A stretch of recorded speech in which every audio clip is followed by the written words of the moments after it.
कर रहे हैं अलंकार। थोड़ा सा कल का रिवीजन हो जाएगा जो मैंने कल कराया था। अलंकार आपके कितने तरह के हैं आपकी बुक के अकॉर्डिंग?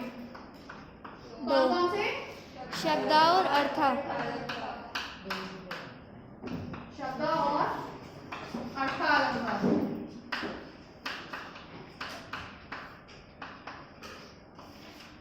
अच्छा, शब्द अलंकार में आपके हमने कल करे थे 3। कौन कौन से? अनुप्रास, यमक और श्लेष। अनुप्रास, यमक, यमक और श्लेष। अनुप्रास में क्या था? वर्ण की आवृत्ति। वर्णों की आवृत्ति। भाषा की आपकी सबसे छोटी इकाई ऐसे अनार आसे आम कै खे गे, ये हमारे वर्ण कहलाते हैं। तो अनुप्रास अलंकार में वर्णावृत्ति होती है। वर्णों की आवृत्ति। आवृत्ति का मतलब है घूमना, बार बार एक ही शब्द को, एक ही वर्ण को बार बार आना। यमक में क्या था? शब्दों की आवृत्ति। इसको पूरी परिभाषा ना याद रखिए, अगर आप लोग इस तरह से याद रखेंगे तो बहुत अच्छा रहेगा। लेकिन कंडीशन क्या है? शब्दों की आवृत्ति के साथ साथ प्रत्येक बार उसका अर्थ अलग हो। ठीक है। तीसरा था हमारा श्लेष। श्लेष शब्द का अपना अर्थ है चिपकना।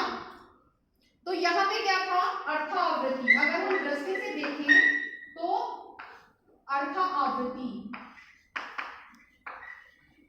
यानी कि शब्द एक बार आएगा लेकिन वो अर्थ उसके अलग अलग देगा।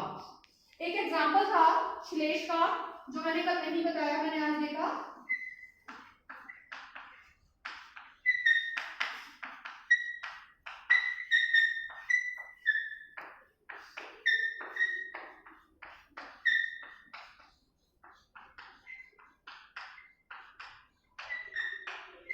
मंगल को देखी पट देख बार बार है।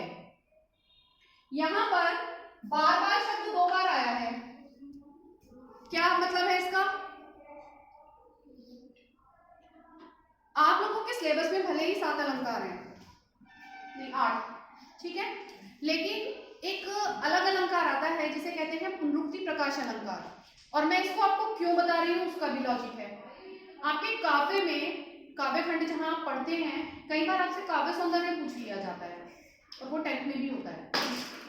काव्य सौंदर्य में आपको बताना होता है कि काव्य की पंक्ति में रस, छंद, अलंकार कौन कौन से हैं। तो ये जो एक शब्द होता है जो इसके डैश के साथ रिपीट होता है, मोस्टली ये हमेशा अपने योजक चिन्ह के साथ रिपीट होता है, तो इसका है पुनरुक्ति प्रकाश अलंकार। जो शब्द है उसका मतलब तो एक ही है, वही है, बार बार का मतलब है पुनः पुनः, दोबारा दोबारा, लेकिन वो रिपीट हो रहा है, तो इसे कहते हैं पुनरुक्ति, दोबारा से आना, पुनरुक्ति प्रकाश अलंकार। और ये आपके काव्य में बहुत ज्यादा होता है, इसलिए मैं इसको यहाँ पे बता रही हूँ। खैर, हमें पुनरुक्ति प्रकाश से लेना देना नहीं है, हम यहाँ बात कर रहे हैं श्लेष की। श्लेष है इसमें पट शब्द में। मंगल को देखी, मांगने वाले को देखकर। पट किस किस को कहेंगे? दरवाजा भी और वस्त्र भी। अब हम एक से लेते हैं दरवाजे से। मांगने वाले को देखकर पट, द्वार बार बार क्या कर देता है? बंद कर देती है। सामने से मांगने वाले चले आ रहे हैं और उसको देखकर बार बार कि मांगने वाला है, दरवाजा खोला, देखा और बंद कर दिया। दूसरा अर्थ, मंगल को देखी पट, पट यानी वस्त्र। मांगने वाले आते हैं तो वो इतनी बड़े दानवीर हैं कि जो भी मांगने वाला आता है उसको देखकर बार बार वो क्या कर रही है? वस्त्रों का दान कर रही है। ये हुआ आपका शब्द अलंकार। अब हम बात करेंगे अर्थालंकारों की।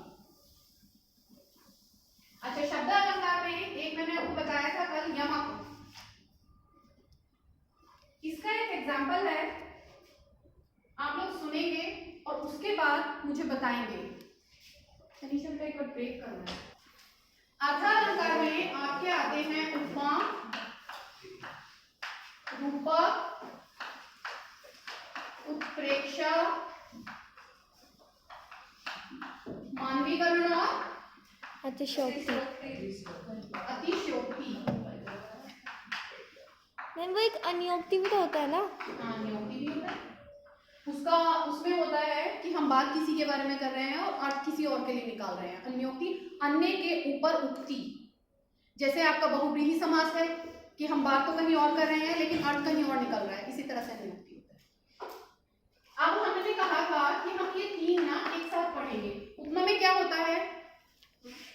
तुलना की जाती है। तुलना।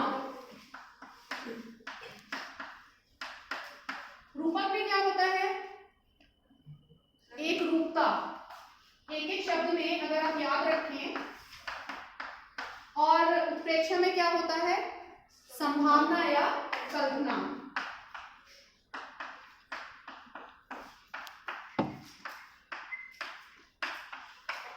ठीक है, अब एक ही एग्जांपल से हम इन सबको क्लियर करेंगे। मानवीकरण और अतिशयोक्ति में बाद में कराऊंगी, क्योंकि इन दोनों का आपस में अलग अलग है, ये संबंधित नहीं है, लेकिन ये तीनों एक साथ संबंधित है। पीतर पात सरिस मंडोला। राइट।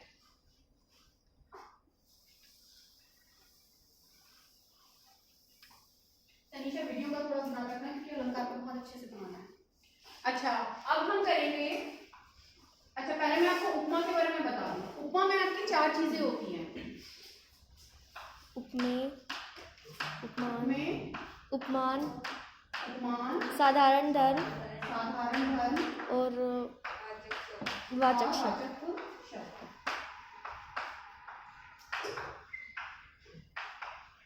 लेकिन उपमा में एक प्रॉब्लम भी है।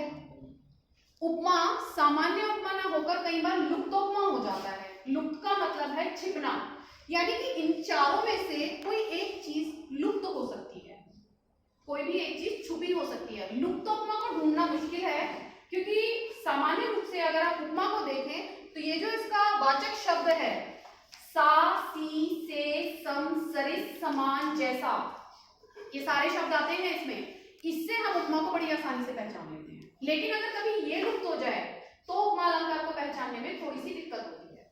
जैसे आप एक एग्जांपल देखो,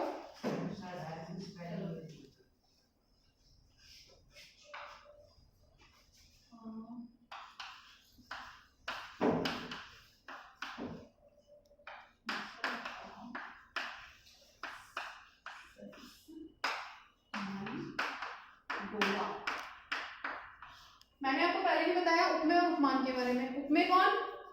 जिसकी तुलना की जा रही है। आप मान सकते हैं उपमेय हम हैं। उपमान जिससे तुलना की जा रही है, यानी कोई भी प्रसिद्ध वस्तु, व्यक्ति, चीज, कुछ भी। साधारण धर्म जो दोनों के मध्य होता है, चाहे वो सुंदरता है, चाहे वो डोलना है, कुछ भी है, दोनों एक ही चीज पर एग्री करते हैं। जिस कारण से हम दोनों की तुलना कर रहे हैं वो कारण साधारण धर्म है। और वाचक शब्द अभी मैंने आपको बताया कि उसके जैसा, जिसके कारण हम कह रहे हैं, सा, सी, से, सम, सरिस, समान, जैसा, ये सारे के सारे वाचक शब्द हैं। अब हम इसको देखते हैं। ये पूर्णोपमा है। पूर्णोपमा यानी कि इसमें चारों के चारों पार्ट्स हैं। अब पहले पीपल, पात, सरिस, मन, डोला। पीपल के पत्ते के समान मन डोल रहा है। अब आप एक एक करके बताएंगे। पीपल का पत्ता क्या है? उपमेय। मैम उपमान। उपमान। सरिस क्या है? वाचक शब्द। सा, से, सम, सरिस, समान, जैसा, ये सारे आपके वाचक शब्द हैं।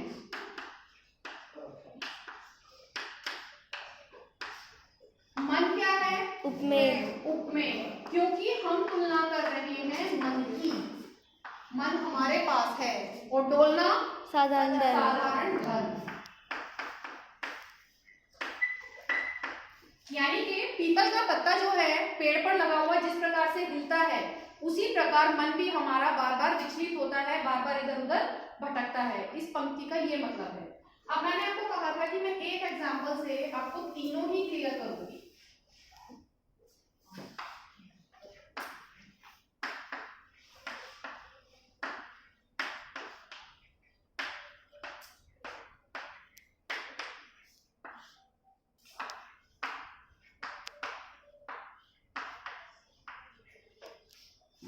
मुख चंद्रमा के समान सुंदर है। पहली बात तो इसमें हमें आपको चारों चीजें ढूंढ के बतानी है। मुख क्या है? उपमान। सोच समझ के बोलो। उपमेय, क्योंकि तुलना हम मुख की कर रहे हैं। मुख हमारा भी हो सकता है, किसी का भी। प्रसिद्ध चीज क्या है? चंद्रमा। चंद्रमा। तो ये उपमेय हो गया, ये उपमान हो गया। के समान वाचक शब्द हो गया, क्योंकि हमारे लिए तुलना करने के लिए कोई शब्द निकल के आ रहा है। और सुंदरता इसका साधारण धर्म। चंद्रमा भी सुंदर है और मुख भी सुंदर है। ये कौन सा अलंकार बैठा? उपमा उपमा उपमा अलंकार, पूर्णोपमा हो गया, चारों चीजें हैं इसमें।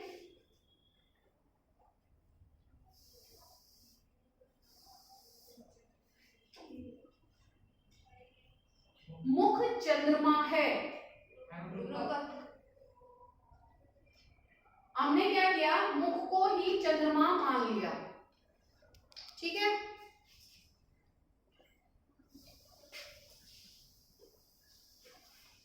ये हो गया आपका उपपद। अब मैं कहूं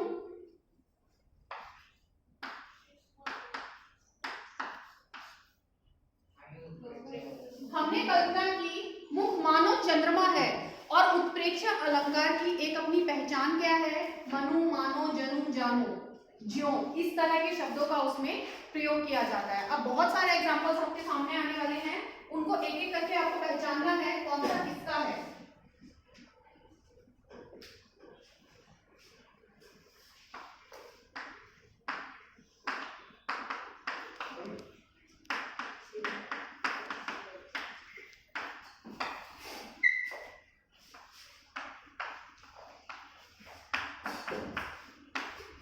मजबूत शिलासी दृढ़ छाती, कैसे पता चला? सी साथ ही से संसर्ग कुछ भी आ रहा है उपमा है, और साथ साथ पूर्णोपमा है। कैसे पूर्णोपमा है? मजबूत क्या है इसमें? साधारण धर्म साधारण धर्म है। शिला क्या है? जिससे तुलना की जा रही है, यानी उपमान है। छाती का दृढ़ होना, वैसे तो दृढ़ शब्द का प्रयोग करें ना करें, लेकिन ये मजबूत यहाँ भी और यहाँ भी दोनों के लिए प्रयोग हो गया, तो ये दोनों चीजें ही एक साथ है। लेकिन छाती को दृढ़ता दिखाई है, तो छाती क्या है? उपमेय, ठीक है। पीपर पात सरिस मंडोला मैं बता चुकी।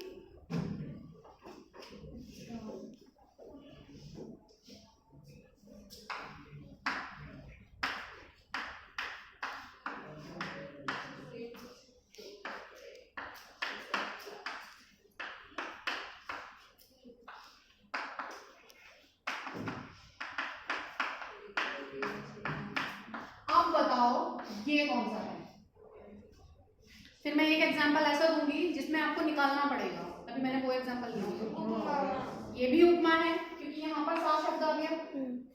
अब इसमें क्या है, क्या ये पूर्णोपमा है, क्या ये लुप्तोपमा है, कैसे पता चले? चारों चीजें निकालो।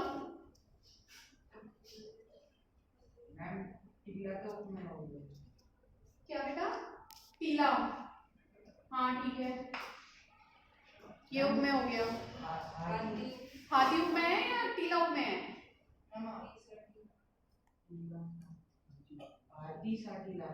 मैम झूले हाथी पड़े उपमेय है। साधारण धर्म है। नहीं एक मिनट, हाथी उपमेय है और टीला उपमान है, और सावाचक शब्द हो गया। अब साधारण धर्म क्या है? झूले पड़े, इसमें साधारण धर्म का लोप है, इसमें साधारण धर्म नहीं है, क्योंकि हम बात कर रहे हैं हाथी और टीले की। मखमल से झूले पड़े, हाथी जो होता है जब कभी सज के चलता है तो उसके ऊपर मखमल का एक कपड़ा बिछाया जाता है, तो मखमल से झूले पड़े, इससे इसका कोई लेना देना नहीं है। सिर्फ ये पंक्ति है आपकी हाथी सा टीला, और इसमें साधारण धर्म का लोप है, तो ये लुप्तोपमा में आता है, इसलिए मैंने इसका एग्जाम्पल दिया। क्या मतलब ऐसा कुछ खास नहीं है, क्योंकि जब तक इसके आगे पीछे की पंक्ति नहीं होगी इसका मतलब नहीं निकाल के बता सकती मैं। मखमल के समान झूले पड़े हुए हैं, हाथी के ऊपर जैसे वो कपड़ा होता है, और हाथी है वो टीले के समान मजबूत है। तो कहीं ना कहीं यहाँ प्राकृतिक सौंदर्य की बात की जा रही है कि एक टीले को देखकर ऐसी फीलिंग आ रही है, ऐसा महसूस हो रहा है कि हरी घास से ढका हुआ टीला है कोई, बहुत सुंदर लग रहा है। जिस प्रकार एक हाथी मखमल के कपड़े को लगाकर सौंदर्य से युक्त हो जाता है, बहुत सुंदर लगता है, उसी प्रकार जो टीला है वो भी घास से आच्छादित, घास से भरा हुआ उसी की तरह सुंदर लगता है। लेकिन इसके साथ आगे पीछे कोई पंक्ति चाहिए पूरा भावार्थ समझने के लिए।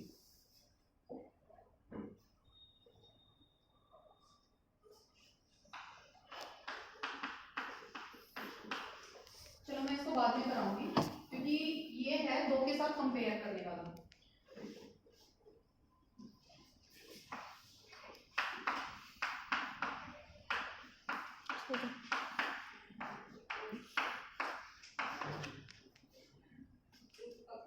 मानवीकरण।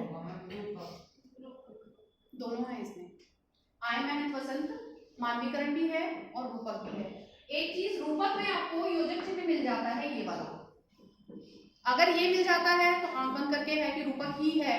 लेकिन कई बार आय मेहनत वसंत, वसंत जो है एक ऋतु है और मेहनत कहते हैं किसी पुजारी को, जो मंदिर में पूजा करते हैं उन्हें कहते हैं। तो जो बसंत ऋतु है उसका संबंध भी पीले रंग से होता है, क्योंकि बसंत ऋतु में जितने भी फ्लावर्स खिलते हैं, ज्यादातर सरसों वगैरह पकती है तो पीले रंग के बहुत खिलते हैं। तो आपने देखा होगा बसंत पंचमी वगैरह पे पीले रंग के कपड़े पहनने का प्रावधान सा भी है कुछ। तो बसंत ऋतु को मेहनत की तरह बताया है। जो मंदिर के पुजारी होते हैं वो भी पीले कपड़े धारण करते हैं कि बसंत ऋतु आ गई है, तो उसे देखकर ऐसा लग रहा है मानो मंदिर के पुजारी आ गए हों। तो यहाँ पर मानवीकरण भी है, क्योंकि बसंत ऋतु को एक पुजारी की उपमा दी गई है, एक पुजारी के बारे में बोला गया है। और मेहनत रूपी बसंत, तो यहाँ पर रूपक अलंकार भी है। दोनों हैं, दोनों में से कोई भी लगा सकते हैं और गलत नहीं होगा, क्योंकि दोनों अर्थ आते हैं। मैम अगर इनमें से एक भी लिख दे तो?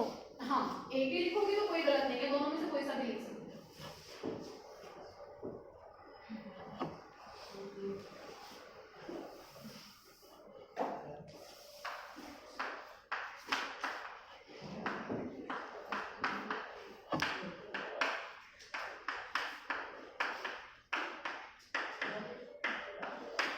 आप बताओ कौन सा है,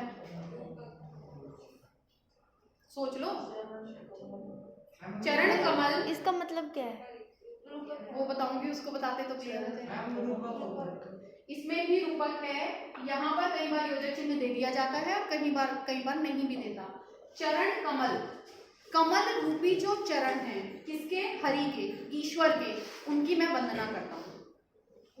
यहाँ पर जो चरण है उनकी कमल से क्या की गई है? तुलना की गई है। लेकिन यहाँ पर तुलना नहीं, बल्कि चरण को ही कमल मान लिया। कमल रूपी चरणों की मैं वंदना करता हूँ।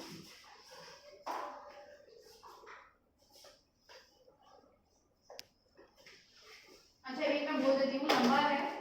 इस सोते संसार विच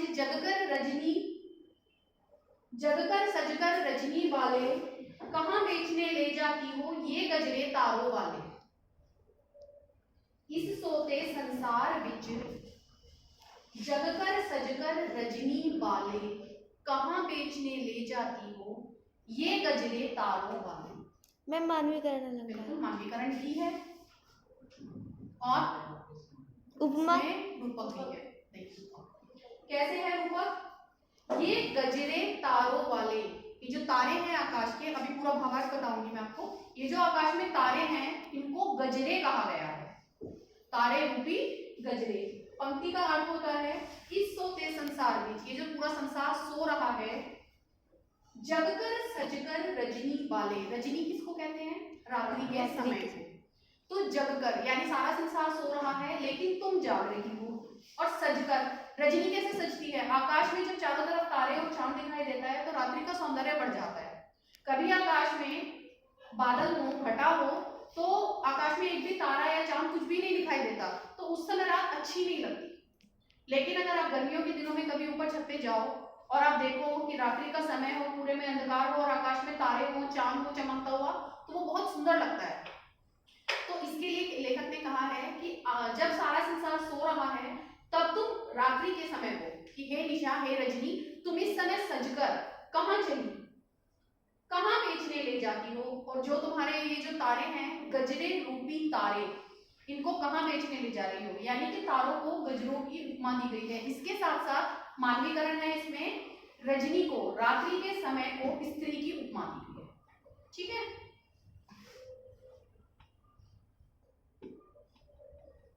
जो रहीम जग मारियो नैन बान की चोट, जो रहीम जग मारियो नैन बान की चोट, कौन सा लगता है?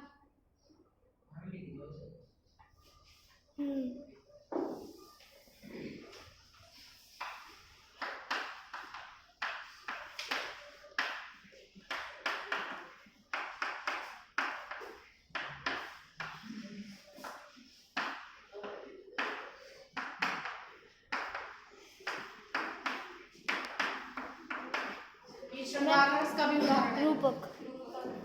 रूपक है, कौन से शब्द में रूपक है? बाण, नैन बाण। नैन रूपी बाण।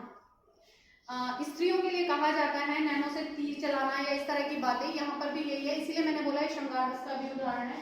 जो रहीम जग मारी हो, कि संसार में जो भी व्यक्ति हैं वो किससे मरते हैं? स्त्रियों के नैन बाण से मरते हैं। तो यहाँ पर नैनों को बाण की उपमा दी गई है, रूपक अलंकार नैन रूपी बाण। एक बहुत अच्छा एग्जाम्पल है, पायो जी मैंने राम रतन धन पायो। यहाँ पर कहाँ बैठता है रूपक? मैम राम को धन माना गया है, रत्न धन, रत्न रूपी राम।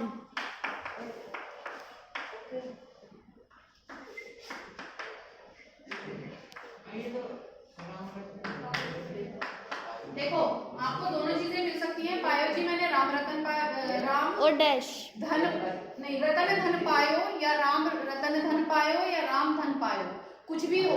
यहाँ पर राम यानी ईश्वर के नाम से मतलब है, और रत्न और धन दोनों का एक ही मतलब है संपदा से, कि मैंने ईश्वर के नाम को, नाम रूपी संपदा को पा लिया है।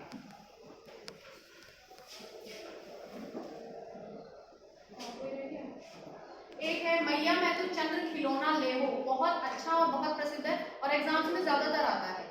यहाँ पर चंद्र रूपी खिलौने की मांग की गई है। कृष्ण जो है वो चांद को देखकर, आपको पता है एक बार वो चल भी दिए थे कि मुझे तो चांद ही चाहिए, इस तरह का, कि कृष्ण के संबंध में दोहा है ये मैया मैं तो चंद्र खिलौना ले हो। कृष्ण कह रहे हैं अपनी माता से कि मुझे चांद रूपी खिलौना चाहिए, वो जो आकाश में है वो चांद खिलौना है, खिलौने के जैसा नहीं है, सासी से कुछ नहीं है, बस चांद जो है वो खिलौना है, वही मुझे चाहिए। हाँ अच्छा, अब बात करते हैं हम उत्प्रेक्षा की।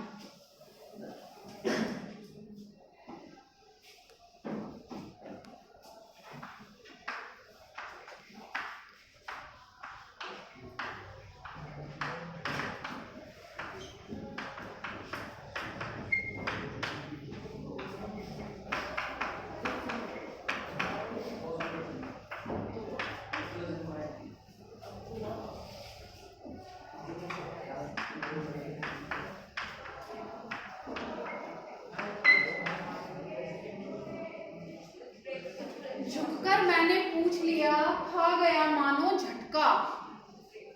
मैम मानो, इसकी पहचान मानो शब्द से, मैंने किसी से कुछ पूछ लिया तो वो अचानक से झटका खा गया। तो मानो शब्द मनु, मानो, जनु, जानो, जो, ये जो शब्द आते हैं ये आपका क्या पहचान कराते हैं? उत्प्रेक्षा अलंकार की। बहुत काली सिल, जरा से केसर से, ये मैं लिख के देती हूँ कि जैसे धुल गई हो। हाँ अभी वही बताना है मुझे।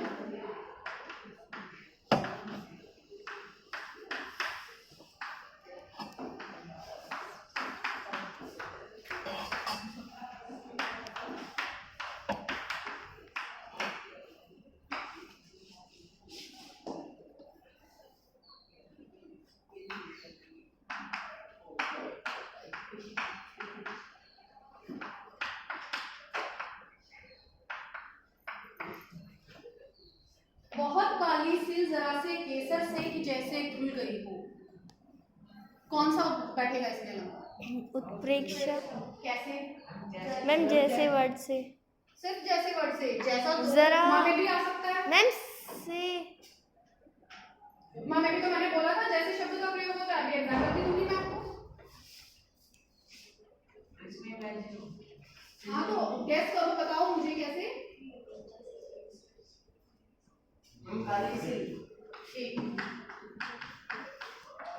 रास्ते में नभुभा बहुत नीला। मैम ये डैश का तो नहीं है कुछ?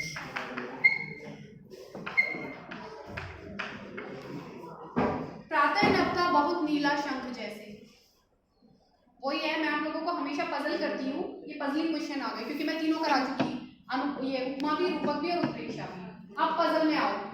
मैम उसमें जो डैश है केसर से के बीच में, नहीं मैं डैश हटा देती हूँ।